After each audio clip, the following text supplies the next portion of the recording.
Hey, Doc, Yeah. how can I avoid exposure to forever chemicals?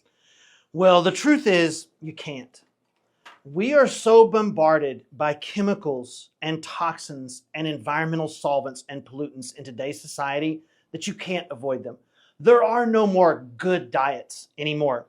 Take this apple, for example. This is an organic apple and it's much better.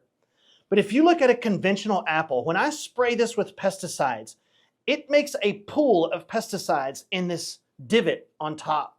And then it slowly soaks into the apple over the next few days. And then when they pick a conventional apple, they coat it with carnauba wax, which is what you wax your car with, so those chemicals can never be washed off. And so you want to avoid them as much as possible, but you can't really avoid them altogether. And that's why it's so important and why we spend so much time with our patients getting rid of these chemicals out of the body. It's like resetting. It's like spring cleaning your house before you have company.